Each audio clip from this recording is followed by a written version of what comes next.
Hi, fans of high quality entertainment. We are all here to talk about Frank Zappa, the new box set, Bongo Fury, and Captain Beefheart, and whatever else. And we are here with Bill from Bill's Box of Sound. And I'll have all of the links for the YouTube channels in the pinned comment. And Ian Be About. That's right. And the opinionated hippie. And Jackal. From Italia. And so I'm excited to talk about Frank Zappa and Captain Beefheart, of course.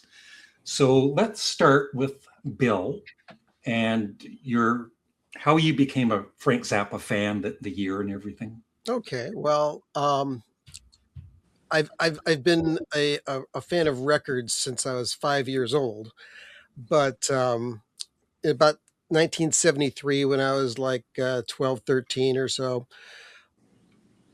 I had heard Dynamo Hum on the radio. Thought it was interesting, and I told one of my friends about it, and he says, "Oh God, Zappa stuff's been horrible ever since he started singing his own stuff." Says, "I'm going to lend you an album that you will probably like." So he lent me a copy of Uncle Meat, and I put that on, and from the very first track, my head exploded, and I have been a Zappa fan ever since. Cool. Ian. All right. This would have been maybe the late 90s, early 2000s. I was very young, and I was Christmas shopping with my dad. And he puts on, well, he had the Ryko twofer of Apostrophe and Overnight Sensation. And I think he wisely censored most of Overnight Sensation and skipped right to Apostrophe.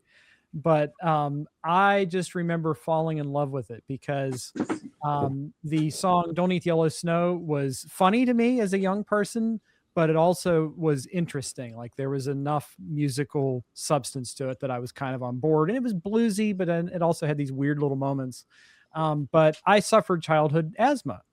And so when Frank says kind of sarcastically in Cosmic Debris, and it'll cure your asthma too, I was like, okay, I can relate to this. Cool. And Jacko? Well, I became a Zappa fan when I was 3 years old, actually, thanks to my uncle. Yeah, that's this probably explains all the brain damage that I have nowadays. It's probably due to that. Actually, one of my first memories in life was when Frank died, because I was 3 years old. And I basically, well, I never had the problem of relating to Frank's lyrics because I come from a country who barely speaks English. So to me, it was just, the lyrics and the vocals were just part of the music. And I remember the first Zappa album that I heard was Absolutely Free, which is actually an interesting album to hear if you're a kid, because it does sound very funny. And it just went downhill from there, and here I am 30 years later, talking about Zappa with you guys. Yeah, cool. And Shaggy? My stepdad had a room much like Bill's room, just filled with vinyl from wall to wall to wall. And he had 4 Zappa albums, Hot Rats, Chungas, Shake, and Joe's Garage. So I listened to those probably endlessly from the time I was like 12 until 18. And that was pretty much all I heard. And then once You Can't Do That on Stage Anymore 1 dropped on I think it was like early 88. Stage 2 came in late 88. That was it. That was like, I was hooked. I was deep diving. I had to find every single thing represented on those albums. And it was over from that point on. It was obsessive after that. So, because we're talking about Bongo Fury, are all of you Captain Beefheart fans too? And if you are, how did you hear about him? Oh, yes, Fast and Bold. How did Bill? Captain Beefheart? Well, my first experience with Captain Beefheart was the Bongo Fury album. I was already a Zappa fan when it came out, and it's like, who is this Captain Beefheart gentleman? Yeah. And very slowly started investigating, and I'm trying to remember the very first Beefheart album I got. It might have been clear spot. Mm. But it took me a while to find a copy and pick up Trout Mask Replica. But yeah, my first experience was through the Bongo Fury album. I thought it was interesting, and I tell people that if you don't like Captain Beefheart, you will like Bongo Fury. That's how I feel. Yeah. And Shaggy? Same way. My stepdad had 2 Beefheart albums, Trout Mask and Unconditionally Guaranteed. So I got both ends of that spectrum, and that's all I knew about him until I got to high school and started deep diving into everything else. Jacko? Well, I knew about Captain Beefheart because of Frank. I can't remember the first time I heard it because I think I forgot to say that earlier, but I got into Frank Zappa thanks to my uncle, who's not a Beefheart fan though. I think the very first album I heard about by Beefheart was Safe as Milk, which is still my favorite, incidentally. Yep. But I didn't get into Captain Beefheart until my 20s, I think. Yeah. And Ian? Well, I want to say my sophomore year of high school was the year where I really took the Zappa deep dive. And there may have been 2 or 3 good years where I listened to nothing but Frank and Frank adjacent music. And I know I went through this whole journey where I started exploring Zappa's sidemen. So like Jean-Luc Ponty's solo catalog, George Duke's catalog, and of course Captain Beefheart. And I think I probably first heard the Captain on Hot Rats, on Willie the Pimp. But I bought Safe as Milk when I was about 16, 17. And like Jocko, that's still my favorite Beefheart album. Yeah. Does anybody want to know when I first heard of Frank Zappa? Yes, please. By all means. I remember, I was born in 1958, so all through the 60s or mid 60s, I heard about Frank Zappa and the Mothers of Invention. I would see We're Only in It for the Money in the record store in like 1968, and I loved the cover, right? I thought it was just my kind of humor even as a kid. And so I would see his album covers and think, I might like that music. And then I never heard Frank Zappa until I bought One Size Fits All in 1975, which is a pretty good first album to buy, right? Mm-hmm. Instead of Thingfish. And yeah, I became a fan right away. And then the second album I bought, I'm pretty sure was Bongo Fury. And it took me 2 or 3 listens to warm up to Captain Beefheart, but I'm a big Captain Beefheart now too. So yeah, that's my story. And so what is everybody's thoughts? I know all of you or most of you have done reviews on this box set, but what are your general feelings about the box set today? Bill? It's wonderful. I can't stop listening to it. Yeah. I mean, as far as Zappa box sets go, it's damn near the best. I mean, my favorite Zappa box set is the Roxy performances. That's got endless wonderful moments on it. But with the guitar solos and just the interaction of the band on Bongo Fury, it's just, I can't stop listening to it. Yeah. Both the regular album and the concerts and the extras. Yeah. And Shaggy is such a Zappa fan that he listens to poor bootleg recordings of Zappa, which I could never do, even though, I'm a pretty big Zappa fan. I could never listen to a poorly recorded bootleg, but Shaggy, you can. Yeah. This release was like Dorothy in The Wizard of Oz when she opens the door and goes from like black and white to Technicolor. Yeah. Like, I have been listening to the original album and like bootleg tapes. Some are like soundboards, so they're okay quality. Yeah. But to put this on and listen to this in headphones, to listen to a 1975 live recording in earbuds or loud on the stereo, and it's like You can hear every single instrument at every single time. And the stuff Denny Wally is doing, the stuff George Duke is doing when he's just in the background, Tom Fowler's bass playing. Like, I think Tom Fowler is probably the most underrated bass player Frank has, my personal favorite. But I think he gets a lot of love here that maybe he hasn't gotten in previous mixes. Bozio and stereo drums is ridiculous. I don't know. This was like it was like seeing for the first time or hearing for the first time. Absolutely amazing release. The mix that they did on this, Travers needs to be applauded, and anybody else who did this. It is a shame these are the only 2 concerts that were recorded from this tour, because there is amazing stuff out there. But we do get this, and like Bill said, this has to be a top 5, top 3 all-time box set release from Frank Zappa. This is just phenomenal. Yeah. And I remember listening to it one time and thinking, this is better than a lot of studio recordings. Yes. For the sound quality. Yes. And so when did Frank Zappa start recording all of his live shows? Was it later on? Yeah. I don't think it was till the 80s that he made it a regular habit, right? I think he recorded as much as he could. Yeah. From the very beginning. Yeah. And and eventually, like the 84 tours and the 80 tours, he had a truck following him whenever they went, and whenever he could, he recorded. Mm-hmm.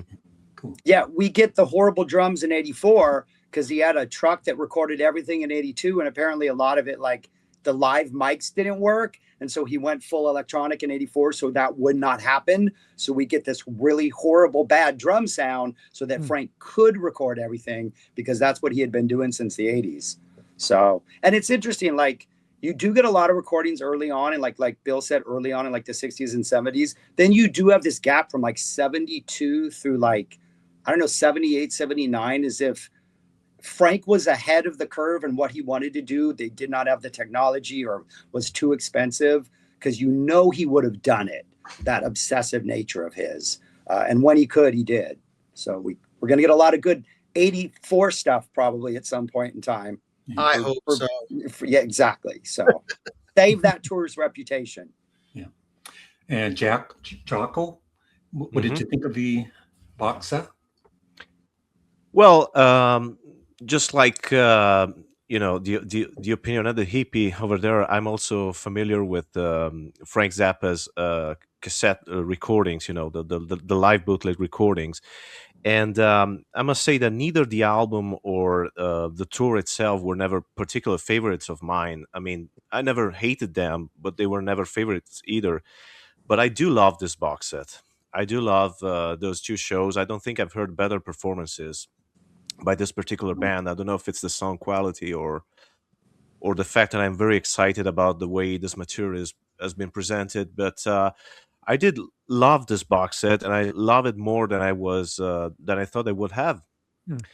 It's really enjoyable, and I do like the mood of those concerts, because I think a lot has been said about Frank and Don having fights during this particular tour, but that's not the mood that I'm getting by listening to those 2 shows. They sound like very relaxed and humorous affairs, except for the bomb threat in the middle of the second show. But I think we'll get to that later. Yeah. Okay, Ian, you've got to say something negative about the box set. It sucks.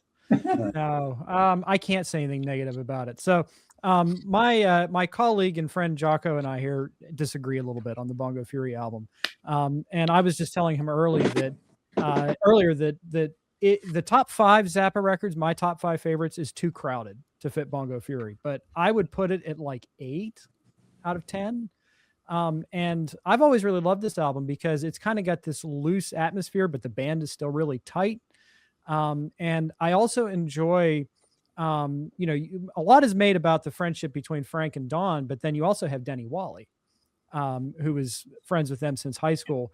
And so I think that there's a camaraderie to this particular lineup that maybe doesn't exist in other iterations. And there's a history that maybe doesn't exist. I mean, look at a song like Deborah Cadabra, which is just steeped in lore, in the lyrics. But This is one of those sets that I've been dreaming of for a really long time. And the reason why I think it may be the best Zappa box set yet is I would compare it to that Deep Purple Made in Japan set that came out, I think last year, where you got like the 3 complete shows, and then you got the album in a new mix and all the extras and stuff, because it basically allows you to pull this album apart and put it back together in your head by listening to all this material. So if I were to say, okay, it's maybe my 8th favorite Frank Zappa record, well, it's definitely my favorite Zappa box set. Yeah. And I only learned since getting this box set, or maybe just before it, I always thought that Deborah Cadabra, the lyrics had to be written by Captain Beefheart, but they were written by Frank Zappa. Yeah. And it's connected to Captain Beefheart and his mom, right? And selling Avon or something. Yeah, she sold Avon products, and Don had this obsession about his skin. Yeah. And so he took all this Incredible. Avon cream and rubbed it into his skin, and his face broke out, and he had to go live at a relative's house for a short time. And the lyrics of Deborah Cadabra are conflating this incident with a 1962 Mexican horror film, a B movie called The Brainiac. Yeah. And so you have like this lore and like friendship thing going on, plus the B movie thing, like cheapness coming back, that theme. Yeah. Yeah. And the other thing is the very before this came out, they had a couple of tracks on Spotify, and one of them was the other version of Deborah Cadabra. And I couldn't, it was kind of surprising how Captain Beefheart kind of messed up his lot, like his timing and everything. Oh, yeah. And I wonder if that was an issue during, like maybe Shaggy would know, hearing different other versions of Deborah Cadabra, like. It's an issue with every song. I think Zappa introduces The Torture Never Stops, I think, on the first show, where he says, maybe finally we'll get the lyrics right this time, so, and I want to say that Captain had the lyrics written on a piece of paper and was still not getting them right night after night. So, I think Ian mentioned, or Jocko mentioned, the vibe of this tour. To me, this is like Frank at his most like, oh, I'm just going to let it happen. Right. Like Frank tightly controlled what his musicians did. Like even in the George Duke era, you still felt like Duke was given a lot of leeway, but Frank was always there to like insert some little hand signal or something. This one really felt like he was like, I can't. I'm not even gonna try. I give up. In the best way possible. Like in the best way possible.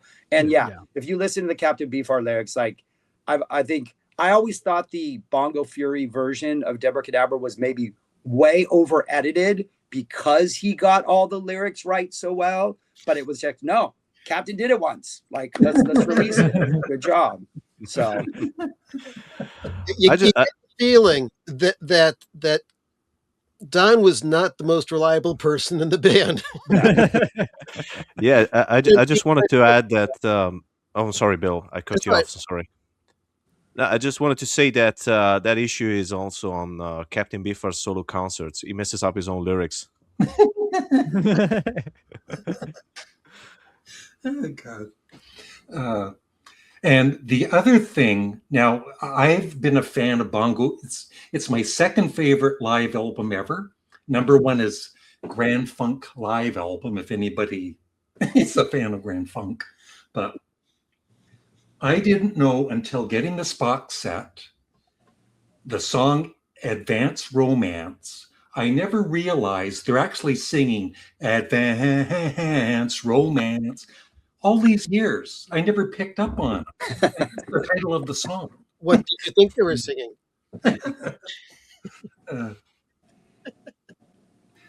And the other thing I want to mention is I like the first show is excellent, but the second show is the best, right? For me, with just all of the songs and Willie the Pimp and all the great guitar work. Even though Shaggy is a little tired of an Advanced Romance. Ooh, yeah. Like on this tour, for some reason, it's on this tour. It's the double repeat of he's repeating the courses. He's got that double riff going on. Just kind of drags a little much. Like, I don't know. Yeah. By the end of this tour, I just listen like 15 versions of this though. But yeah, it got on me by the end of this. Yeah, it's I'm the like one that song with Carolina Hardcore Ecstasy. Carolina. Yeah, the repeats kind of kill me on that. Yeah. And the pace on that song is so much slower early in the tour. Like, I think I was tracking when the guitar solos started over the course of the tour. Early in the tour, the Carolina guitar solos started at the 6.5 minute mark. By the time we get to Austin, it's like the 5.5 minute mark. So the pace had picked up so much, they like gained an extra minute. Like it dragged early on. And so there were, this was a work in progress the entire tour from start to finish. And Austin like kind of peaked. So let's get everybody's thoughts on the album Thingfish, because in the, like I said, I became a fan in 1975. Every Zappa album that came out, I was excited and I bought it. Mine is over there. So when Thingfish came out, it was like, oh my God, it's 3 albums, right? I was excited. And it's one of the most disappointing experiences of my entire life. But I will say, the last time I gave it one more listen a few months back, and I think I listened to it all the way through for the first time, and I didn't mind it. I didn't dislike it. Never one of my favorites, but I kind of warmed up to it a little bit. So, Shaggy, what are your thoughts on Thingfish? I hate this album. Like I went through a whole thing when I reviewed all the albums. I would not even say its name because I did not want to ever speak it into existence. I think it's lazy. He recycled too much stuff, and there were songs on there. Like the Little Mammy anthem riff is fantastic. Clowns on Velvet is amazing. Wistful, Full of Fistful, that Terry Bozzio like woozy late night ballad is genius. Like there were a number of things on there where Frank was still capable of writing incredible music, but instead he just recycled a bunch of You Are What You Is stuff and other stuff. And like You Are What You Is was probably my favorite album after I heard it for the first time. And then to like go to Thingfish and go, oh, he just did that to these cool songs. No. I would try to listen to it once every year. And by the time I get to like, I don't know, Terry and Dale it just gets rough. Yeah. I do not like this album. And I don't think it sounds that good either. Like the music and the way I don't know. There's something weird about it. Not a fan at all. Jackal, what are your thoughts on Thingfish? Well, it's a little bit difficult for me to judge this album because I miss a lot of the cultural references because I'm Italian and I was born in the 90s. So what I'm going to say is that there's not enough music on it. I mean, because most of it is, it's spoken. Mm-hmm. I do enjoy some of it. I do enjoy the things that Shaggy pointed out now, like Clowns on Velvets. That's fantastic. The start of the album, I think the album starts rather good, but then, it's difficult for me to listen to and to follow all the way through. And it's not exactly a Zappa album that I pick and listen to. But I do have a nice Japanese Rykodisc version over there. I'm not going to bother pick it up. So you just have to trust me on this. Yep. And Ian?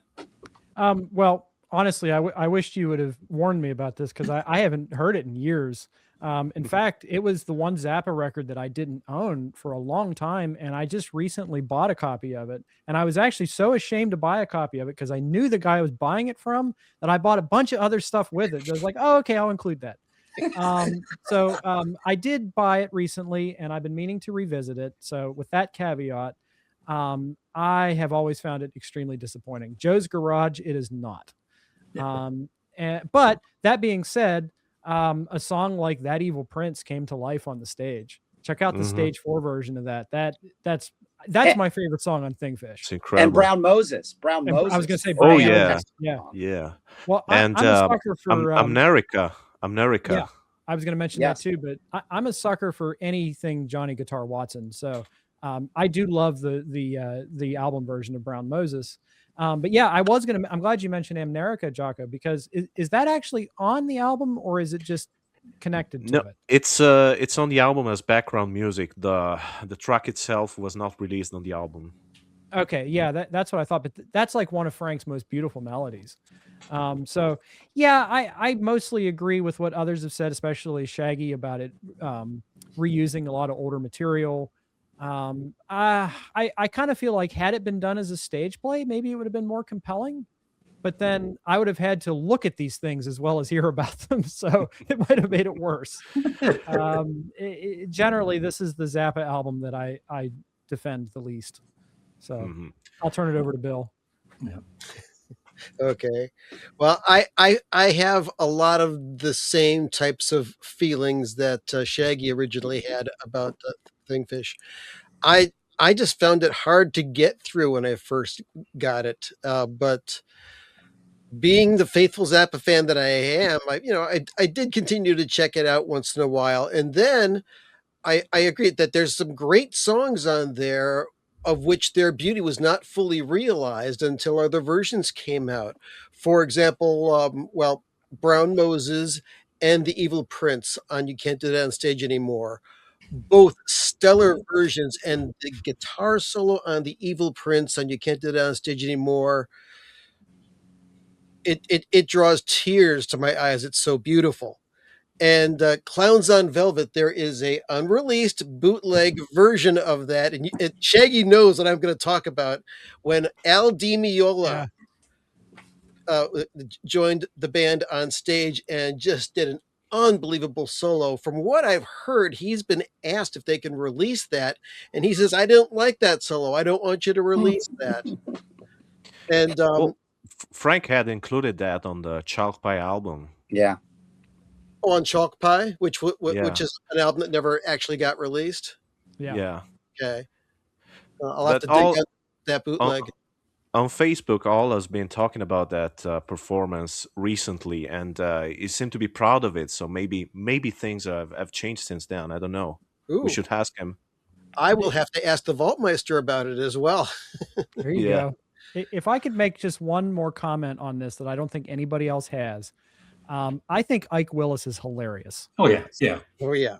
And the line, "How many of you think my potato has been baking for too long?" It just cracks me up. Well, I do like that they're using racial stereotypes to denounce racism, but Right. 3 LPs of that is maybe a little too much for me. Oh yeah. Also, and if you haven't heard it, Al Di Meola also solos on. They do a cover of Criss Cross's "Ride Like the Wind." Yep. That's hilarious. If That's you haven't hilarious. heard that, I know it's on YouTube. Check it out. It is so good. Yeah. Brian the Roadie sings. Okay, yeah, I was going to say that Christopher Cross was supposed to be there, but he got sick, so the roadie sang it. A lot of guest stars get sick before they go play with Frank. Johnny Cash, Criss Cross. You have other people singing songs for him. Yeah, you have to wonder. Yep. But when I did a poll of people's most favorite and least favorite Zappa albums, Thingfish very, very simply took the number one worst album, hands down. Now there are a couple of albums that when they were released, I thought they were kind of mediocre, but I've really warmed up to them in recent years. The Man from Utopia and Ship Arriving Too Late to Save a Drowning Witch. I think they're very good albums. Mm-hmm. Oh yeah. Mm-hmm. I would agree that one of those is great. The other one I'm not the biggest fan of. I think Ship is fantastic. The first 2 tracks are a little repetitive, but they're good energy. Man from Utopia to me is production-wise kind of a hot mess. I don't think Luigi sounds horrible. I think the song Sex is a Spinal Tap outtake that they would not even have put on an album. I don't like that song at all. And what about that album? I do like I do like the riffing on that song, though, the main riff. I don't like the lyrics. I would say, Jocko, that Larry, you mentioned the album cover. That's The Man from Utopia. The album cover is maybe the best thing about it. Isn't that the Italian, the riots? Yeah, Mr. Tanino Liberatore is his name. He's an Italian comic book artist, and it's based on this Ranxerox. And yeah, it's actually, I would say that's Frank's most famous artwork in Italy because of that. Wow. Cool. And I'm wondering if Frank thought that was not as strong an album either, because from the original LP version of the album to the CD version of the album, he completely remixed the entire record. Yeah. And even though I like the inclusion of another song, which is not that great of a song, Luigi and the Wise Guys, I think the original mix is a bit better, in my opinion. Yeah, I agree with that. I agree. Now, like every mediocre Zappa album, there's like at least one good song, and "We Are Not Alone" makes me happy. And Maggio. Yeah. I do like the bass solo too. I do like that a lot. Oh, Tink Walks Among Tink Walks 13. Among. Yes. Yeah, we'll get a That's studio fantastic. version of 13. Yeah. And I would go as far as saying that there are some musical ideas that I do like on The Radio is Broken, but the song itself, it's a little bit difficult for me to listen to. But there are bits of it musically that I do like a lot. And references to John Agar, the B-movie actor, which cracked me up. You want to reproduce with John Agar. Well, it's not really a bad album. I think what the reason it sits low in my preference is that you get no guitar solos on it. I hadn't thought of that. Yeah. Has that something in common with Thingfish? No guitar solo. Yeah, very interesting. Now, you did mention Ship Arriving Too Late to Save a Drowning Witch, and I've always rated that one fairly highly. Is that the album with We Are Not Alone, the instrumental? No. That's the one we were just discussing. Man from Utopia. I love that instrumental. Yeah, it's great. But I saw, speaking of Ship Arriving Too Late, I saw Dweezil Zappa a couple years ago, and he was his own opening act. He just kind of was, when we filed into the auditorium, he was sitting on stage and he was practicing in front of people for whatever reason, and he was working out the riff of I Come From Nowhere. He was working that out, and so I got a chance to really appreciate the way that song is constructed, watching him work through that. That's a very cool tune. And then, of course, the whole second side of Ship Arriving Too Late is one of Frank's best suites. Perfect. In your opinion. Yes. And so what are your thoughts on Dweezil and his guitar playing and everything? I think he's pretty darn good myself, but I would say he's amazing. Yeah. Just the way he approaches Frank's music, the sort of love and dedication he does with the craft is like he did the Evil Prince a couple of years ago on tour. He does these really deep cuts. He does live versions of songs that, unless you know Frank, you're like, whoa, did he rearrange it? Like, no, he does like an original version that Frank would do. But I think his guitar soloing is like Frank's in that it does feel like he approaches every solo like it's a completely new composition. He definitely shreds more and finger taps and has these crazy runs. But the vibe, I think, is 100% Zappa. Like it's in his DNA. And I think he would make his dad proud in like the best way possible. He was doing Watermelon and Easter Hay 5 or 6 years ago. It was like an encore at every show. And it was by far Dweezil's most restrained, few notes, no shredding, just emotionally like devastating, solo in the best way possible. So I think his range and his approach, and Sheila, the keyboard saxophone player in his band, oh my goodness. Yep, Sheila's a beast. She could have been in one of Frank's bands. Oh, in my opinion. 100%. All right. What are your top 5 Frank Zappa albums each? Bill, you go first. Oh my God. On the spot.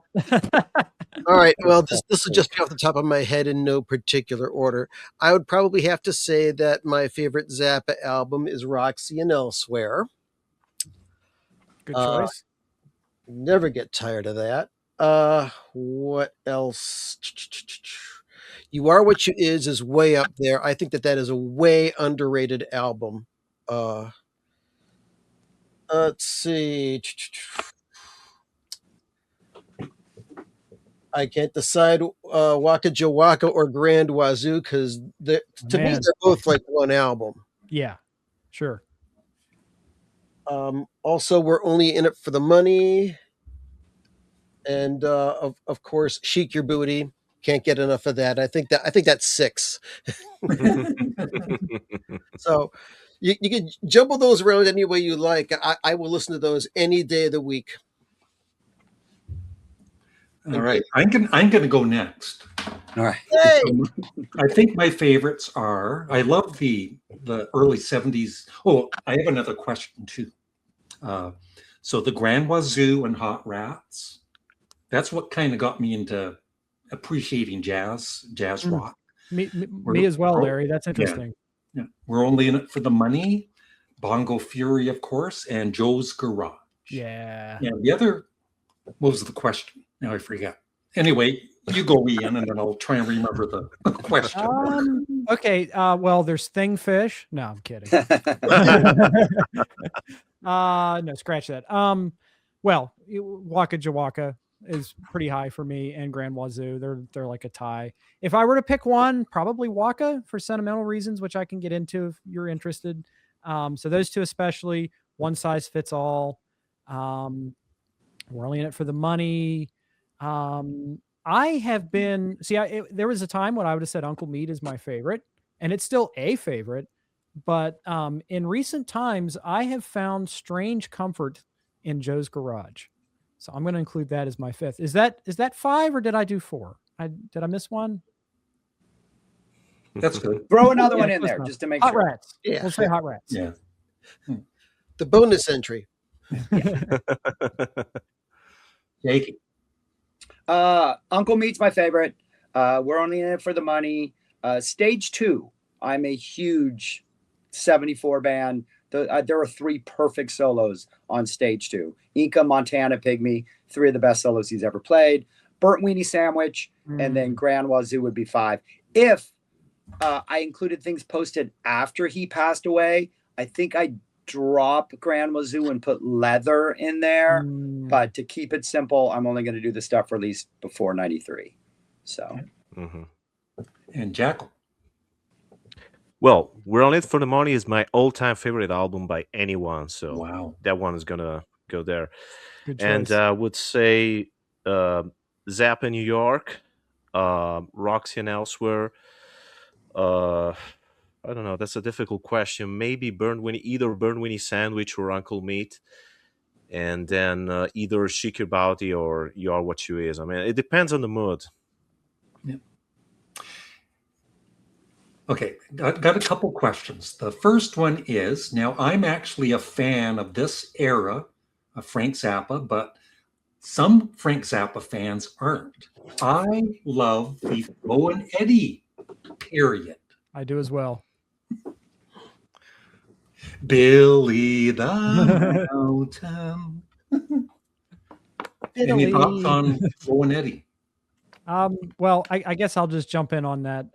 The watershed moment for me was my friend Mike Lieto, who's been a guest on my channel a few times, gifted me the Carnegie Hall set.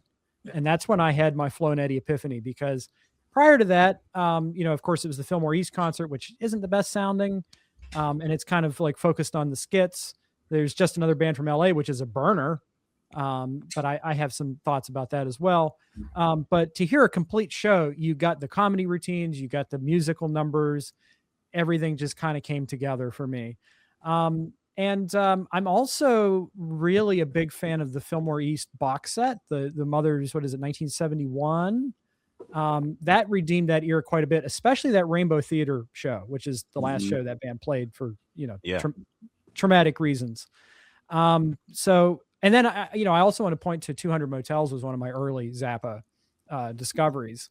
And the whole Centerville bit is hilarious to me.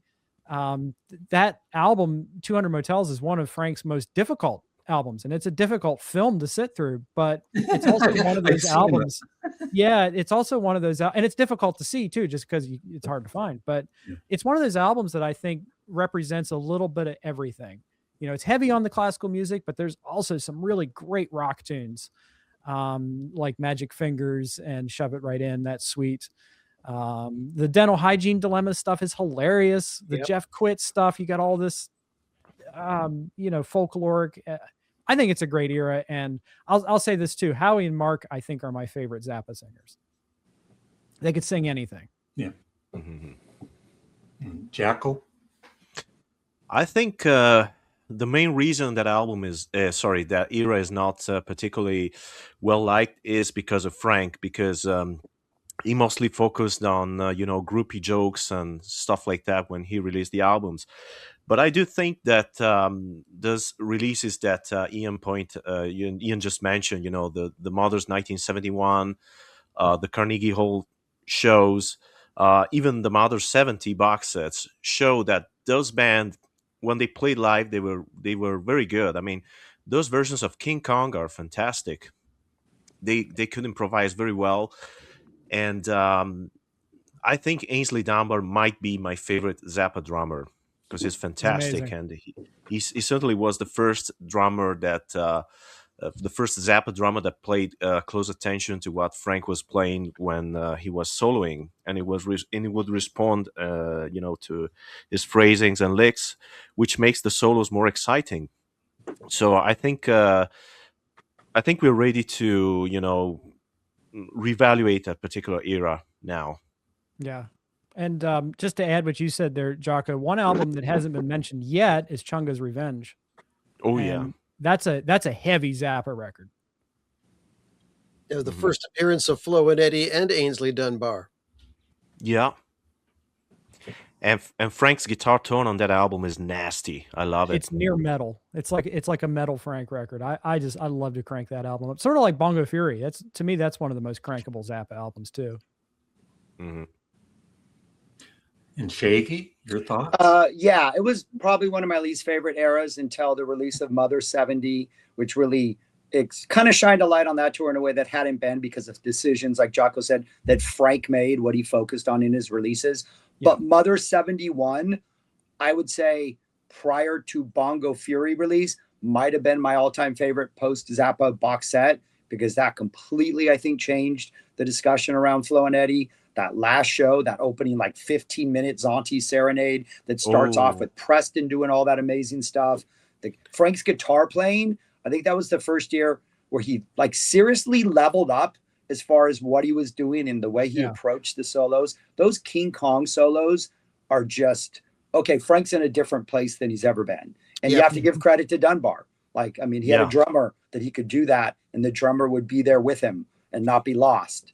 Mother 71, I think 70 is hit and miss. 71, that tour is probably maybe a top 10 at this point. And that Mother 71 box set did it. If you don't have that and you're a Frank Zappa fan, that is I would say a 1 or 2 on your list of things to get. And the sound is amazing. And it's one of the most entertaining Zappa bands too. Yes. Yeah. Because it's like you said, it's funny, it's musical. It's the band is ridiculous. And two amazing singers who complement each other incredibly well. Yeah. Some people derisively call that the Vaudeville Mothers era, but I think it actually describes them perfectly. Yeah. The arrangements that Frank gave Mark and Howard for the songs. I mean, I want to put in a vote for the 200 Motels box set as well. There's so much stuff on there that had been unreleased and really showcases their vocal talents. Mm-hmm. And they were hilarious. And they were always, I guess, trying to make Frank laugh, right? Right. So, yeah. And I think up until the time he died, they could still make him laugh. Isn't there a late era radio appearance where he can't keep it together? And yes, I believe they were also going to appear on the next tour. Wasn't that in discussion? I want to say they were in rehearsals for 88 super early on. Yep. Okay. So Yes. they were going to be part of that tour, which would have just been insane if they had added the two of them to the 88 tour. But I think there's Mhm. one rehearsal tape floating out there where they're doing a couple songs. Yeah, I've heard that one. I don't think it was working out really well with that particular band. Yeah, no, it did. The 88 band did not work well. Mhm. I also saw something on YouTube of Flo and Eddie with Dweezil Zappa. He was Mhm. trying to do something with him that never worked out. And let's see, Mark is going through these lyrics and he's reading them off a piece of paper. He says, "I don't know if I can say these things." It's like, well, you said them with great fluidity years ago. Yeah. On that topic, can I ask a question? Thoughts Sure. on Magdalena? Oh, Okay. That is one of those songs that is so offensive, it's like sublime. yeah. It's Yeah, sublime have you offensiveness. Well, have you ever seen the cartoon Happy Tree Friends? You know what I'm talking about? Yep. Vaguely, yeah. Yeah, it's I mean, for those of you who are unfamiliar with it, it's basically cute animals getting mauled in the most extreme and gory way, and that's how I feel like that's how I feel like when I listen to Magdalena. You know, it's so over the top that you cannot take it seriously. Okay. It was always in bad taste even back then, and more so nowadays. So Yeah. once you Even accept then that, level. Musically, it's great, but I've never found material- incest to be funny. But that little improv run that Howie goes on when he's just making up the lyrics as he's it talking is about funny it, though. like night to night to night. That was just like Yeah. the dude was in his element, and it's all wrong. But you my laugh. favorite bit is that he tells her own daughter that your Canadian father, because he has to remark he is Canadian Right. to his own daughter. Yeah. well, But you know that's kind of Zappa's whole career with his lyrics, right? There's Dynamo Hum and all that. It's do you kind of wish he was as a I myself enjoy most of his lyrics. I find him funny and all that. But do you sometimes wish he was a bit more serious with his lyrics throughout his career, or you're happy with the way it is? Well, it wouldn't be Frank. Yeah, Yeah. yeah. You got to take, it's like he always took the music seriously. He didn't take himself too Yeah. seriously. I think one of his funniest songs is "I Have Been in You." Oh yeah. Well, I do like the idea of calling a super serious instrumental "I Promise Not to Come in Your Mouth." I might have to edit this video. Yeah. Oh, I'm sorry. yeah. You can I do bleep get me. in trouble. No, it's fine.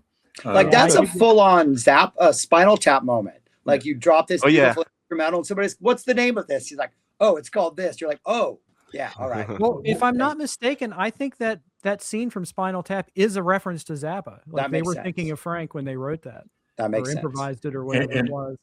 And another one I love is "Stick It Out," Mhm, yeah, a Flo and Eddie era tune. where they Yeah. start singing in German and then they sing it in English and you get Yeah. what they're saying. I will I say gotta- this. Oh, in Go defense ahead, of Peggy. in defense of not serious lyrics, kind of look at what happened to the music in '88 when he decided to actually address topics. I think the music kind of lost something, and it just became this almost like theatrical performative stuff, where like the Jesus thinks you're a jerk. I mean, musically, it's okay, a lot of other stuff. But I think the more he concentrated on lyrics, it's like there was some weird disconnect between his ability to write serious lyrics and like kill it musically, or at least by '88 there was. I think by the late '80s and all that, I was kind of getting tired of Frank and his he was kind of like a know-it-all in a way. You know what I mean? And then things like he would be against drugs, of course, right? But he'd be smoking away, right? Yeah, sure. Well, that's a vegetable. Yeah. I got a question for you guys, and Larry, you can feel free to edit as you see fit, because I've gotten There's no editing of like, this. just when I've had mentioned Zappa titles, I've had to edit them out of my videos. So, or at least, make a claim or whatever. But one of the most common comments I got on my review of Bongo Fury set was that people found Born to Suck distasteful, as if this was something new in Frank's world. And I just thought it'd be interesting, since we're re-examining this, to kind of discuss that a little bit, because I sort of see the Born to Suck thing as playful, because here you're taking, or he was taking a section of Florentine Pogan, the Jam, and maybe he just got that little riff stuck in his head. He's like, oh, I gotta go record that. And it's kind of like, he's in the studio and he's messing around with the lyrics and he's goofing, and then his best friend comes by, Dawn. Oh, come on, come sing this. And Dawn adds some stuff, and hey, it doesn't hurt anybody, is my point. Like, it's just kind of like, it's more fun with language than the content itself. I don't know what are your guys' thoughts? Well, I love the fact that they put that whole 9-minute Snoop tape in there. We lost You Jocko. lost Jocko. Yeah, but that 9-minute Snoop. And we lost Bill's sound. Bill, we lost your sound. Can No. you hear me? Oh no, I can't hear I him. can hear you. Okay. Oh, interesting. Anyway, that whole 9-minute Snoop session for Born to Suck, I love the fact that they put that on there before the actual song, because that examines the silliness and the funniness of the whole thing. And yay, we got Jocko back. Hey, Yeah, I'm sorry. This keeps happening. I don't know why. but he switched sides. Can you move him back, Larry? Or is that No, I can't. We're keeping them. Have fun editing. So we were talking about Born to Suck. Yeah, I heard that. Then it started to break up. But I missed what you guys said. Mm-hmm. I like it. I won't listen to it again. I mean, I'm not offended by it, but Yeah. I thought that like Xenochrony of putting it over the Florentine Pogan Jam was super cool. But like, to me, it was like, I don't know, like the whole obsession with the 74, 75 Napoleon era and groupies and all that stuff. It was just another, like, for me, I was like, okay, more of this. I don't know. I was just tired of it, but I'm not offended by it. I mean, but yeah, it's ultimately, it's an experiment that doesn't really work. Yeah, 100. Yeah, there we go. Well, it's okay. I think, Ian, you probably mentioned that already, but it sounds like something by George Clinton and Parliament Funkadelic. Yes. Although if George would have done it, he would have taken the Born to Snoop track and edited 2 minutes of it at the front of the album and opened the album with it. And slow it down. And slow it down. Yeah. Yeah. I think it's a nice. I mean, I think it's a fun. I actually prefer to listen to the Snoop track, because you can hear Don cracking Frank up. Yeah, I think I'd mentioned to you, Jocko, kind of privately, that for the first time, I can imagine Don and Frank sitting in Don's mother's basement, knocking back Pepsis and watching monster movies and just laughing their butts off. Because that vibe is all through the set, in the studio tracks, the live stuff, everything. So after this tour ended, I guess it ended normally, or were there issues with Captain Beefheart? Does anybody know? Or no, I think it was a normal run of shows. And then I do know after the tour, Denny Wally was supposed to be in Frank's band in fall 75, but then ended up joining Captain Beefheart. Right. So, they stuck it out or whatever. On John Frank's book, Through the Eyes of Magic, Frank, they mentioned that it was Frank who suggested Danny to work with Don instead. Okay. Yeah.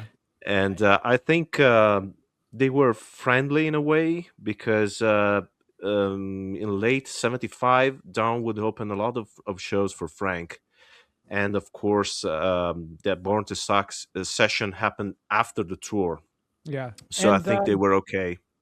And Beefheart's on Zoodalores. So I don't think think they fell out. I think there was probably some tension over the bat chain puller thing. Yes, but that was much later though. the real no, it was a year later. The real tensions, I think, came around 81 when Don was doing ice cream for Crow, and he had run out of money, and he was asking Frank if he could use part of the bat chain puller master to fill it out, and Frank wouldn't let him do that. That had a lot to do with also the breakup Jerk. of Frank and Herb Cohen as Yes. well. Uh-huh. So there was a whole bunch of stuff going on. But I know that they patched things up when Frank got sick, though. Yeah. Yep. And that bat chain puller, like both of the albums, that's my favorite Captain Beefheart. Me Those too. two albums. Yeah, it's Me good too. stuff. I never get tired of listening to that. Mhm. Another question. Besides Frank Zappa, what would be your top, say, 4 or 5 artists? I'll go first. The Beatles. The Beatles are always number one. You know that, Ian. Good band. And then, of course, for me, Sparks. I've really gotten into Donovan in the last year or so. I kind of ignored him for all of these years, but I've got about 20 of his albums now. So I'm a big fan of Donovan. Captain Beefheart, who I love as much, if not more than Frank Zappa. And Ween. Oh, I love Oh, Ween. yeah, man. Oh, yeah. Bill. Well, speaking of Ween, I'm waiting for the reissues of Quebec and White Pepper to come to my door. I'm waiting for the box set. Oh, yeah. I got all of their albums, but I ordered the box set. So it would be easy to just slap those into my phone so I could listen to Ween anytime. Anyway, but as far as my favorite bands, I've only discovered Ween in the past few years. That's another conversation for another time. But as far as my favorites, XTC is way near the top of the list. The Residents up until the year 2000. Then they lost me. Wow. Most people say 1980, so I'm impressed. Okay. Devo. But Devo, I'm a Spud boy to the end. Me too.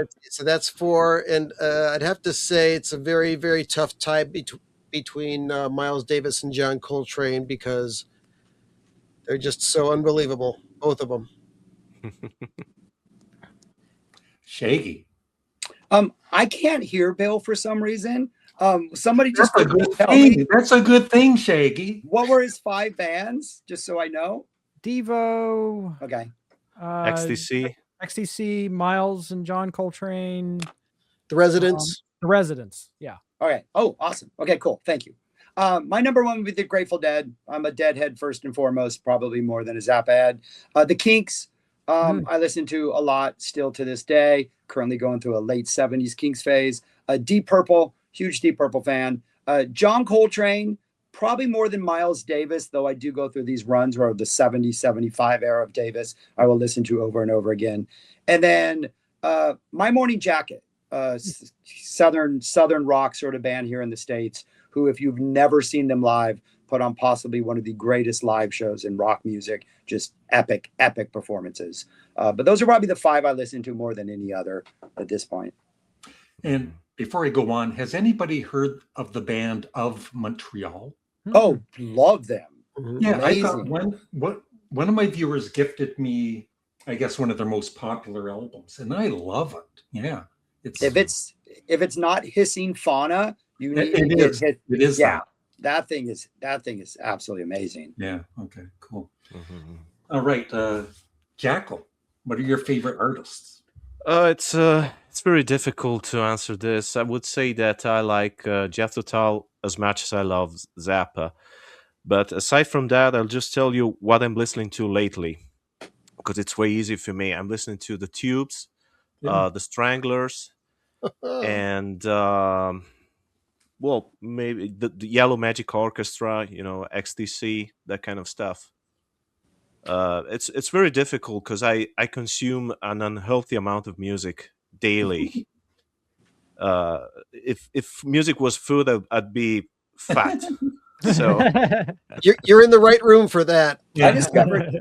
I discovered Yellow Magic Orchestra because of Eric Clapton. He covered Behind the Mask. Oh on one yeah. of his 80s albums. And that led me to Yellow Magic Orchestra, of all things. So Have you ever heard the Sadistic Mika band from Japan? No, I don't think so. Long They time. were the first. Yeah, they were fantastic. They were the first Japanese band to perform in England. They opened for Roxy Music, and Takahashi, the drummer for Yellow Magic Orchestra, was the drummer for Oh, cool, the cool. Sadistic Mika band. And they're very good. They're sort of Zappa-esque, meaning that they play different genres of music with humor. Check them out. Yes, I wrote it. Sadistic Mika. Yes, Okay. check out the album that's called Hot Menu. All right. Will do. Thank you. So I'm next by default. No, we don't want to hear your favorite artist, Ian. Let's move on. That's fine. I mean, it's really hard to pick. All right, I also wanted to mention the Beach Boys. Okay. I Oh love yeah, the Pet Beach Sounds. Boys. Love Pet Sounds. Go ahead, Ian. Well, Jethro Tull is my all-time favorite, as my subscribers will know. They kind of opened the door to all this other stuff. I always say Jethro Tull are my Beatles. But speaking of bands who are my Beatles, I would also point to XTC. Like Bill said, I love all XTC music. Who else? I'm trying to think of bands that I would buy a Bongo Fury type box set from.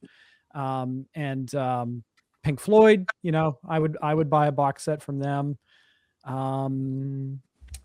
Oh gosh, I'm looking at my shelves. I'm big into Steven Wilson and Porcupine Tree lately. To name a more modern group. Help me, Jocko. Is there anybody I'm forgetting who's major we talk about all the time? Well, you're a big fan of the Cardiacs, or used to be a big fan of the Used Cardiacs, to at be, least. less so now. How about Yes? Oh, I love Yes. Kind of recently getting into them more and more. But I know the big one I'm forgetting. It's Genesis.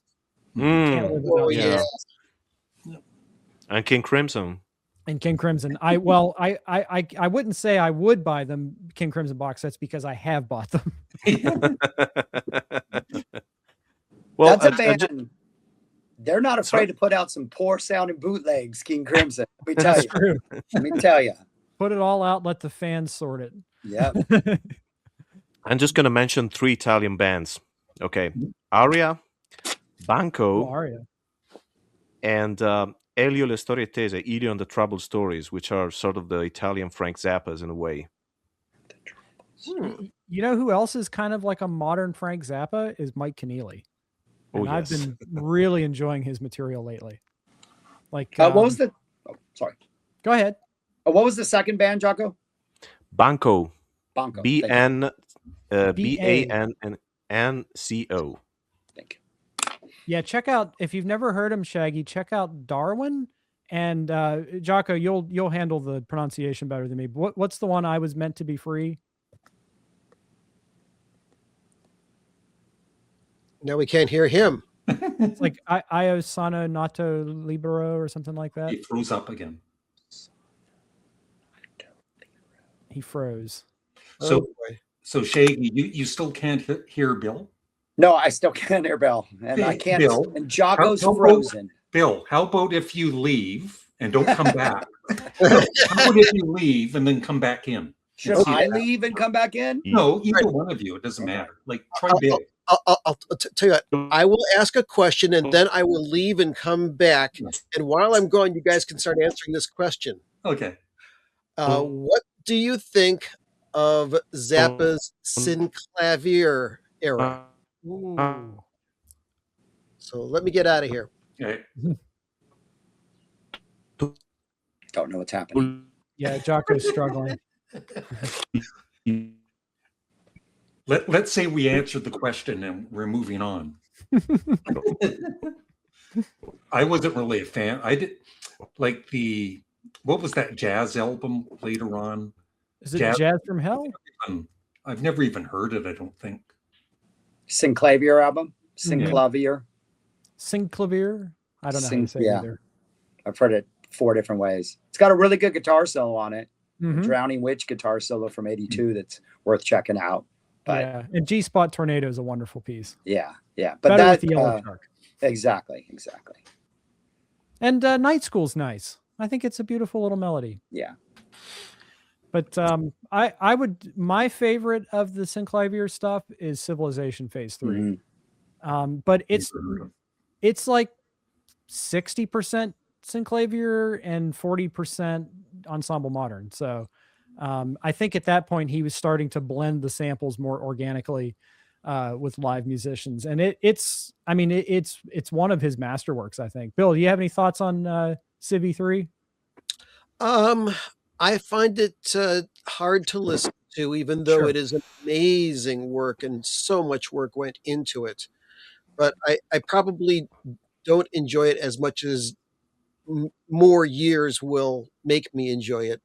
My favorite of his Synclavier work is Jazz from Hell. I could just listen to that forever. Bill, can you leave again? Because Shaggy says that he can hear you now. Do you guys fancy seeing an Italian guy wrecking his computer? Because that's going to happen in 5 minutes if this happens again. Yeah, I never got into his like Jazz from Hell. I don't think I might have heard it, but by that time I'd kind of lost interest in his later albums. Yeah. So I still say Night School is beautiful. Yeah. I'm hoping we'll see more of that stuff that he never got to finish in the future. There's one out there. What's it called? There's like a finished album that he never released. It's been like on the docket. What is it? Is it Dance Me? Oh no, Dance Me This has Dance Me This got dropped, but there was another one that was kind of with that had some Resolver and Brutality. That might be it. Yes. That was floated around at some point as being another. Yeah, I think one of the one of the compositions is on Feeding the Monkeys at May Mason. That's a good release too. I think that's a good Synclavier release. But I think that what's missing from the Synclavier stuff is the interaction of the bands. And that again plays into the themes of the Bongo Fury discussion, because so much of what we're enjoying about this is all of the instant composition stuff and the interaction. And we haven't talked about how George and Napoleon are like such a great comedy duo, sort of in the way of Flo and Eddie. That all is lacking to me. Even from an album like Zoodalores, which is basically just Frank and Bozio in the studio together. The interaction of the musicians is a big part of his music for me. And on a musical level too, like I'm listening to Tom Fowler play bass on Bongo Fury. I think it's fascinating because Bozio is a completely different drummer than Humphrey or Thompson. And there are times Duke is soloing where it almost seems like Fowler is like, okay, this is what I'm comfortable with, and we're going to ride this because they have that. And there are other moments where it seems like Fowler's like, and we know this because afterwards he kind of complained about the direction that tour took, but you can hear it in the way he interacts with each of these different musicians on that musical level. It's just fascinating. But yeah, you don't get any of that with the Synclavier stuff. What is his left finger doing with his right finger? There's no connection there. He's typing these notes in. So what is going to be the next box set? Well, you can go ahead, Shaggy. Go ahead. I'm thinking it might not be the next one, but we're going to get a fall 76, either Zoodalures with maybe a Zoodalures with like some rare treats, and then maybe 2 76 shows. My fear is it's the Halloween shows because they're not that good, but it would be in line with what they weren't recorded. Okay, that's right. That's what I thought. Like 74 was right, but not 76. And they recorded the Philadelphia show in place of the Halloween 76 show. Hopefully something else was recorded. I think we're going to go back because, 2026 is what, the 60th anniversary of Freak Out? Freak Out. I think we're going to get Freak Out. And then, I was thinking this too, because I think a studio dirt box is needed to kind of fill in those gaps, like Studio Tan and Sleep Dirt. Because that's material that was a lot of that was recorded for One Size Fits All, and it's got that band. If they were to do a Zoodalores box, because believe it or not, I actually revisited Zoodalores last night for this conversation. I think it would be interesting to restore the Night of the Iron Sausage running order, because there's a lot of interesting material left off that album that I think is more interesting than the stuff that's on it. And I can't wait for the Joe's Garage box. That's the one for me too. Yeah. Mhm. Yeah, I'm excited for that. I really want an Apostolic 67 studio release. That would be my holy grail right now. What are those? Are those like absolutely free sessions, or what is that? No, it's like we're all in it for the money, Uncle Meat, that kind of era. Very And interesting. my absolute holy grail used to be the Record Plant 70 session, and Joe Travers knows that because I made sure that he knew. He constantly knew about that, but those have been released. So Do we think there's enough out there that Making a Freak Out or Lumpy Money did not cover, that we could flesh out another box set with early 60s stuff? Or, Well, you know, my it's- speculation comes from the fact that Joe said that he's got a plan that he's going to present to Universal. He said this like months back. Okay. So well, possibly, there are I don't know. the Fillmore 66 tapes have not been released complete, so that could be one. And as far as for Lumpy Money, I think at least for the We're All In It for the Money stuff, there should be more. Okay. I don't know about Lumpy Gravy though. And I know you guys aren't multi-channel heads, but Bill, you do multi-channel. There is a Frank quad mix of Roxy and Elsewhere that's unreleased, and that needs to come out. I agree. I can't wait for that to come out. But you never know. You never know when. Yeah, and yeah, Helsinki, Finland. It would be nice to get that full run because there's some wonky kick drum replacement or something on Yeah, the release I version. wish stage 2 could be expanded and remixed by Craig Parker Adams. That would be Mhm. wonderful. Yeah. Get both shows. Just get both shows. Yeah, Get exactly. a full Big Swifty. Don't just give me the end of Big Swifty. Give me that whole thing. Yeah. Oh, Shaggy, The end of Montana. I'm gonna have to disappoint you on this because I think Joe said on the Discord that if I'm not mistaken, and I may well be mistaken, but I think Joe said that that fragment of Big Swift was all that was played of the tune. Oh, okay. Okay. But probably not where that was, though. It wasn't Yeah. definitely to Montana. I'm And pretty what- sure they had to go back into Montana. One of the things that angers me about Volume 2 of You Can't Stage Anymore is what Frank did to Jupiter's Paradise, because he cut that percussion things instead of where probably there was a guitar solo or something, and it was a good performance before that, and then it just dies down. It kills Yeah. all the energy. Hmm. So I would like to hear what happened on the show. I think one of his all-time greatest songs are 73, 74 Dupree's, and stage 2 gives us what I think is the worst rendition because of what Yeah. Frank did. Yep. That Well, needs to it's pretty good until the percussion bit to me. I mean, Duke's solo is pretty. The drum do it, the bass don't do it. It builds up to nothing basically, which is my. I don't think that was how it was performed. I don't believe that for a second. Yeah, it feels like no other Dupree's out there, so I doubt that. Yeah. Do Yeah, you like the I- version on Erie 74? I love every the quiet version. version. Yes. That I call that the quiet version because Frank is trying to calm the audience down, so it just becomes very mellow. Yeah. Near the end, that's fantastic. Yes. Beautiful. So what about what's everybody's favorite posthumous release? Funky Nothingness.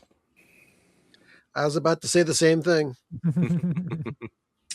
Probably Zappa Erie for me at this point. Good choice. Larry, what's your favorite of the posthumous? Probably the Carnegie Hall shows, that box set with Flo and Eddie. And I love the really long version. I know it was edited on the one album, but it's like 30-40 minutes long. Billy the Mountain. Billy Yeah. Mountain. Yeah. it's a And good there's version. this thing on that box set that Flo and Eddie do, and it goes on for about 10 minutes, and it's like a memory thing, and it's just amazing, right? Like, Yeah. Now that is memory trick. actually an old vaudeville thing, the Tibetan memory trick. I believe it was Yeah. like Rat Pack type stuff. Oh, I'm, and the go ahead, Hot John. Tracks box set too. Hot Rat session box set too. I love that. Yeah. Great set. I'm really a big fan of Cheaper Than Cheap. And that might be an odd choice for some people because I know that in some ways the performance maybe isn't as good as others. But when that came out, I had a full-blown epiphany on Frank's guitar playing. And I always thought that he was one of the baddest guitar players on the planet. But just to see him, those instant compositions pouring out of his fingers in real time, I had to scoop my jaw up off the floor many times watching that. And it's also, in my opinion, the best version of Redunzel.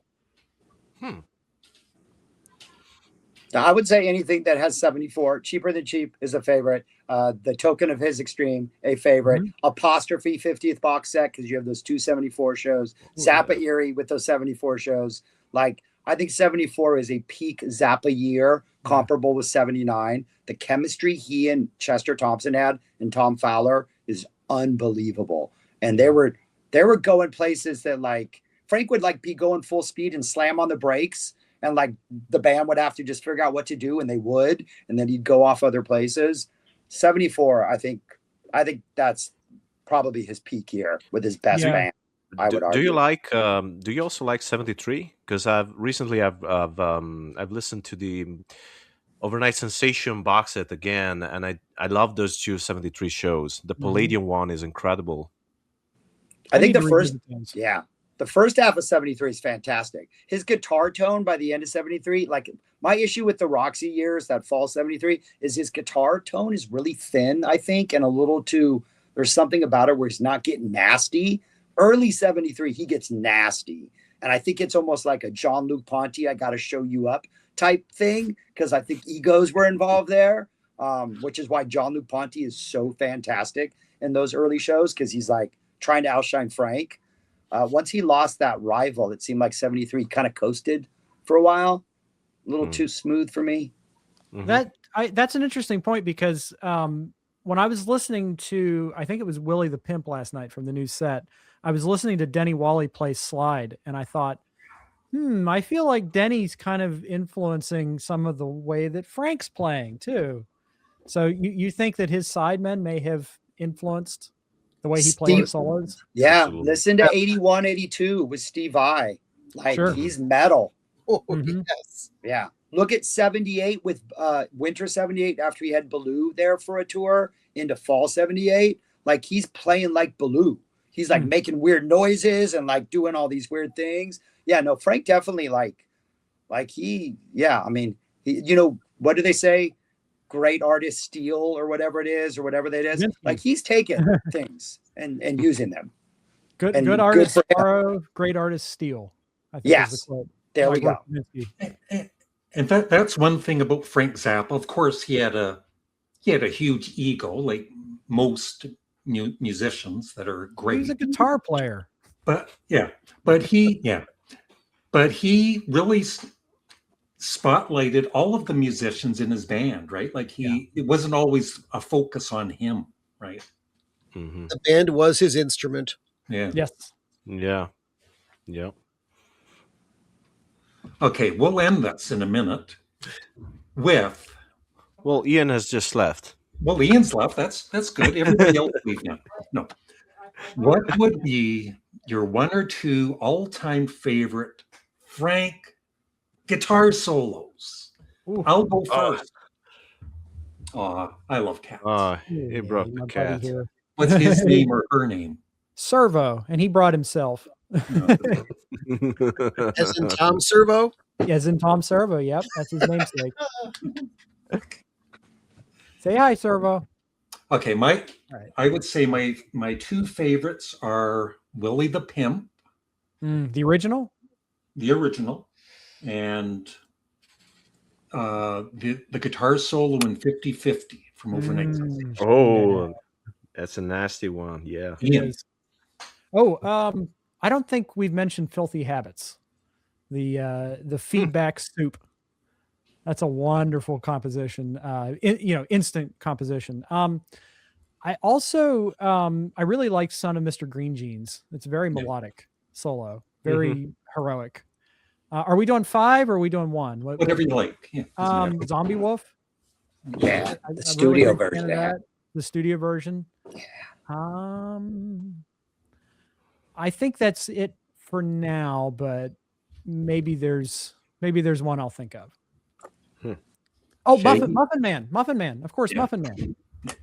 Yeah. Shaggy? I would say Occam's Razor off One Shot Deal, 79 Inca Roads, which I would Mhm. argue is the On the ultimate bus. guitar solo vehicle of Frank Zappa of all time. Inca Yeah, Roads Inca on that tour. Roads. That's my Um, favorite. Yeah. Yeah, I mean, Come on. whatever tour he's playing on, Inca Roads delivered. Rat Yeah. Tamago from Shake Your Oh. Booty, a Torture Never Stops solo from Winter 78. Same tour that we get that stage 1 Torture, which kind of close with Rat Tamago. And then in a completely different vibe, Any Kind of Pain. Oh, Both yes. which is an edited version. It's probably about, I think, a minute and a half, 2 minutes longer. But that is one instance in which I think Frank edited well and appropriately and created perfection. Beautiful Mhm. solo. Beautiful. Yes. I think his skill as an editor was one of his strongest suits. Mhm. That being said, this box set reveals that the Muffin Man solo was not an edit. That guy Yeah, just yeah. walked out and played that effing thing. And that Yeah. blows my mind. That's one thing about the original Bongo Fury. You have to wonder why something like Willie the Pimp wasn't part of the album, because it's a pretty short live. Like, I think there could have been like 5 more minutes at least of something, right? Yeah. Well, Frank was never satisfied about anything. So Yeah. So, Jacko, what are your favorite Frank Zappa solos? Guitar solo. I think my all-time favorite Zappa solo is "What's New in Baltimore" from Mothers of Prevention. Yeah. That's incredibly emotional. I like "Deathless Horsey" from "Shut Up and Play Your Guitar Some More." Let me think about that. "Eat That Question" from the Grand Wazoo. What else? A lot of the guitar solos on Joe's Garage, but I think "Watermelon Easter Hay" was probably the best Yeah. of the lot. And I don't know. "Baked Bean Boogie" from "You Can't Stage No More" Volume 5. That's a deep cut, and that's a great one. Yeah, that's some early Frank greatness, I think. How about Waka Jawaka with the Sal Marquez harmonies?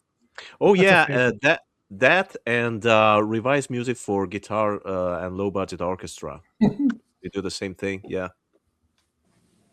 Since you mentioned Eat That Question, I don't know if anybody else heard it. At the very end of the Portugal's lunar landing, the last maybe 2 seconds, they go into Eat That Question. You can hear No the way. band start to play that. There I is was a wondering. version of Bongo Fury Tour where they played Eat That Question after Portuguese My became a goodness. part of the set. Listen to it. It is fascinating. I was wondering Damn, we need because that. it just trails off, and I was like, what are Yep. they going into there? They go into Eat That Question. Also, at Very the cool. We need the that. 622 mark of Pound for Pound 2, the second show, Denny Wally plays a little lick that sounds like Ocean is the Ultimate Solution, a little like, and then Frank repeats it later on. So like Ocean might have been born out of this too, or at least they were messing around with that in the Mhm. studio at some point. So I'm not sure when that exact date of that was, but yeah, there's hidden secrets on this album. It's richer than we've even been talking about. Endlessly fascinating. Endlessly. Bill? Well, when you said favorite guitar solos, the first thing that came into my head was 50/50 Hmm. off of Overnight Sensation. But God, there are so many. There's The Evil Prince from Stage. There's the solo on Yo Mama from Chic Your Booty, and the full Trouble Every Day solo from Eerie, Mhm. because it's great on Roxy and elsewhere, but when you get to hear what he left out, oh man, it just blows you away. Well, there's one I wanted to mention that Shaggy is probably going to hate, but it's the very start of the solo on "Advanced Romance" on Volume 3 of "You Cannot Stage Anymore," because Frank just it's like 30 seconds of pissed off guitar playing, basically. The rest of the solo is not of that quality, but the very start of that solo, it's just angry. I love Did you that. guys notice on the Bongo Fury album, The Advanced Romance, when Frank starts the solo, George exclaims, "Oh my goodness!" I've never noticed that before, but it's exactly how I feel when that solo starts.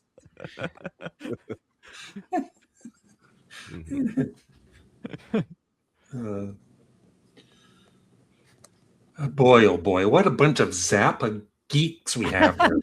Larry, what are your favorite solos? I don't think you told us our. Yes, I did. You weren't listening. Willie the Pimp. That's right. 50-50. I also really love Transylvania Boogie. Oh, yeah. Oh, Great yes. There's so many, right? What's his worst guitar solo? Never. Oh, God, no. I'm not playing this game, no. I know which one it is. Yeah. Okay. It's the Inca Roads off the Apostrophe box set. The early March 74 show. Yeah. He's not yet figured out that weird percussive vamp. And early on, he has no idea what to do. He doesn't know how to engage. It is weird to hear Frank like treading water, looking for like something to do. Yeah. It is fascinating. Like I'm glad it's out there. But you're like, wow. Sometimes he just couldn't get in. But would that be his worst solo though? Maybe not, but it's still like it's an Inca Roads, and to me, Inca Roads is like the pedestal. Yeah. And to hear him trying to figure it out early on, I'm like, wow. It took him a while to get this song. So would Frank? You've listened to bootlegs and everything too, but would Frank would never repeat a guitar solo? No. He'd always change it up a bit. Yeah, not even close. Yeah. He could repeat the mood of a guitar solo, but not the guitar solo itself. Yeah. I one track I had a little difficulty with was the Ampeg guitar improvisation. It's like it's fun, but it's like he's reaching for something, and I think the tech just isn't quite there. Yeah, it's more fun when he does it on Willie the Pimp. Yeah, I would agree with that. Yeah. So did that guitar ever get anywhere? I don't think so. I think it was just a prototype. I tried searching around. I saw some obscure pieces of equipment, but I don't think anything that really went into regular production. Yeah. Mm-hmm. Well, this has been fun, but I'm tired of talking about Frank Zappa. Let's talk Ween then. Well, we should get together again sometime. So, Ian, you're a fan of Ween? Absolutely. Yeah, if Bill? you want to talk about offensive to the point of Zen, that band has Ween is way above Zappa. Bill, are you a fan of Ween? Yes. I just discovered Ween a few years ago, and I was amazed to how much it sounded like the album that I put out of Spudlock. Oh. Yeah, cool. What's your album, Bill? I don't know about it. Oh, I will get in touch with you and get you a copy of it. That would be wonderful. Thanks. Yes. I put out an album by a band called Spudlock. And of course, here it is. Right there. Oh, cool. Great cover. Very nice. Yeah. And it's obnoxious music. Big melodies that would bug most people. You got it. Yeah. When I first heard the first album the first time I heard Ween, and I had heard comparisons to Sparks before, but I had no interest in checking out Ween, right? I don't know about all of you, but sometimes somebody will push, oh, you got to hear this. And it's like, I got enough to listen to.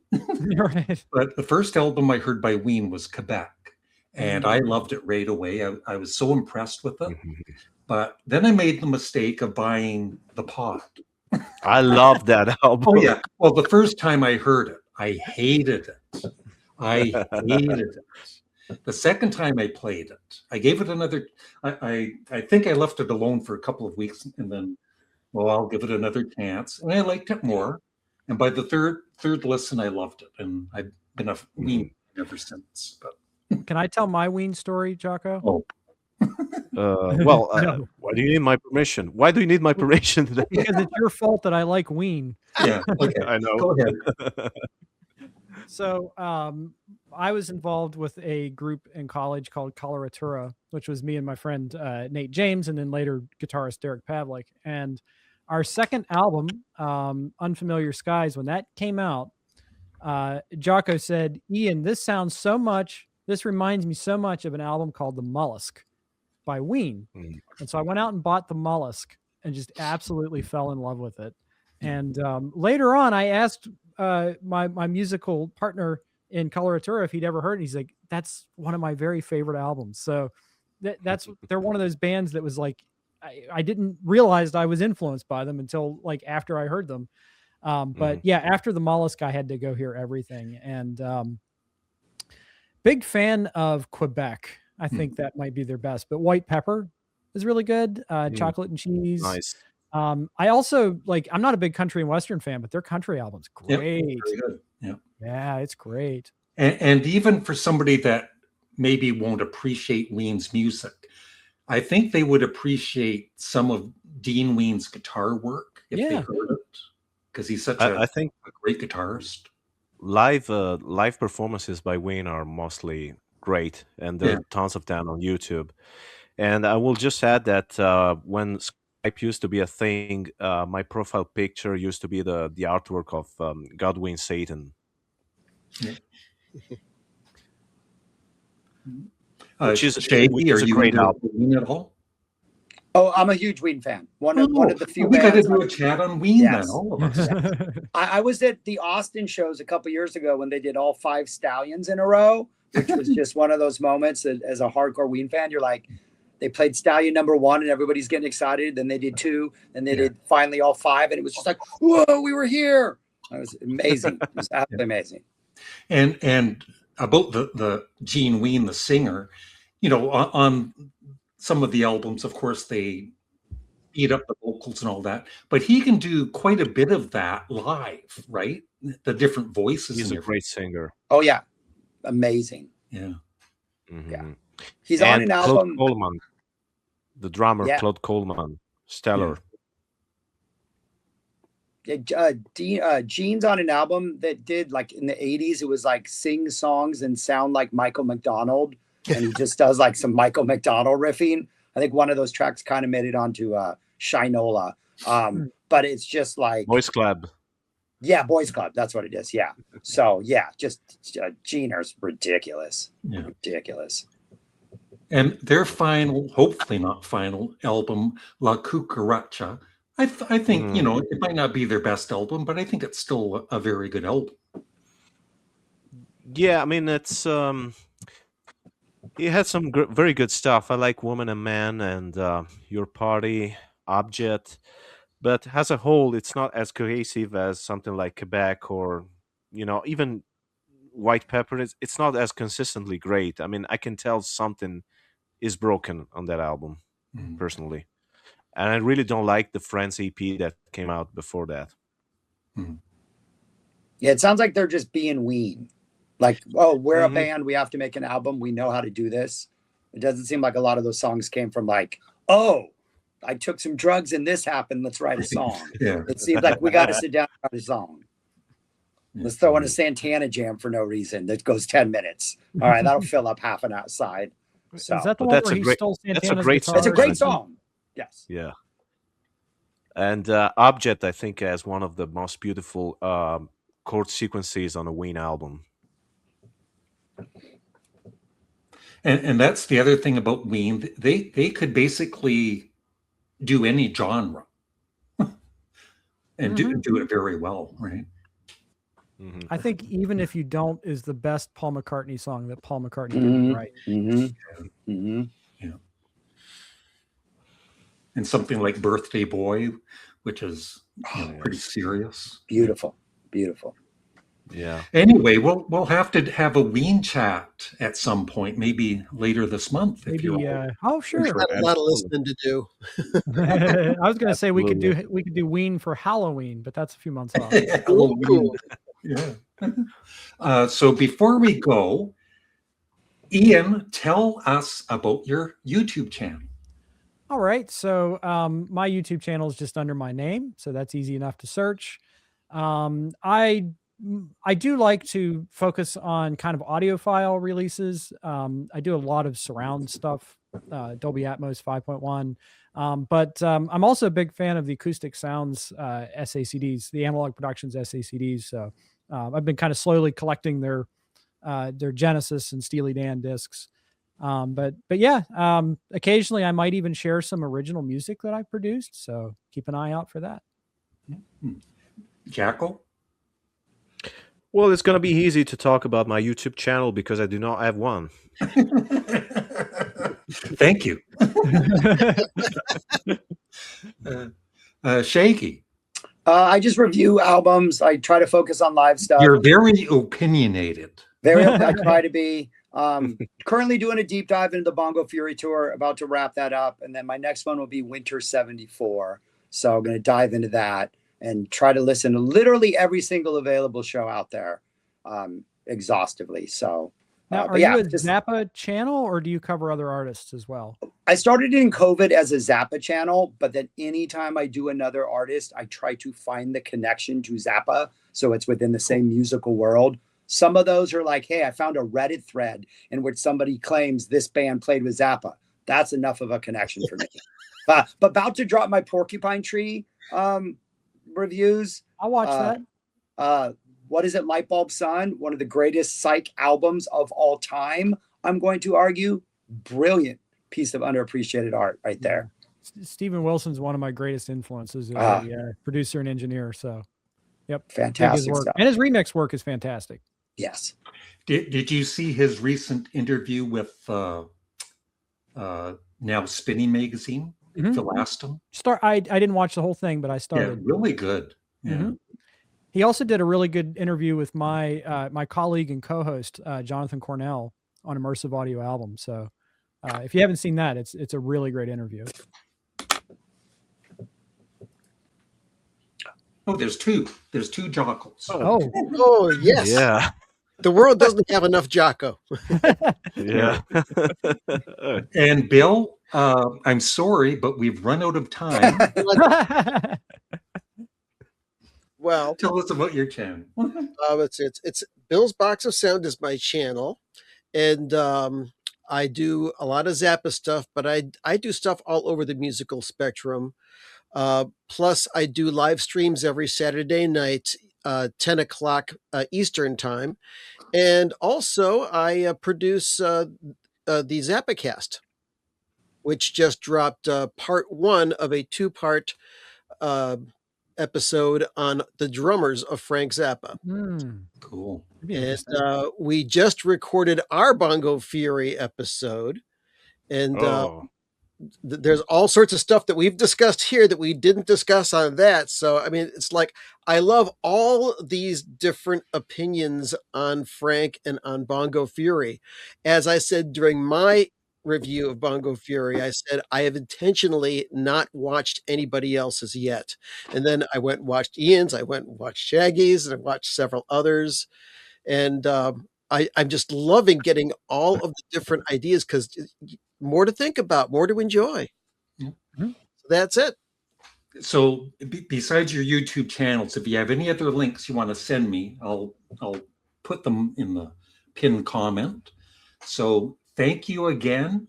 Thank you, everybody. Yeah. This was a fun chat. We'll do this again sometime, maybe on Ween or Nickelback if you like.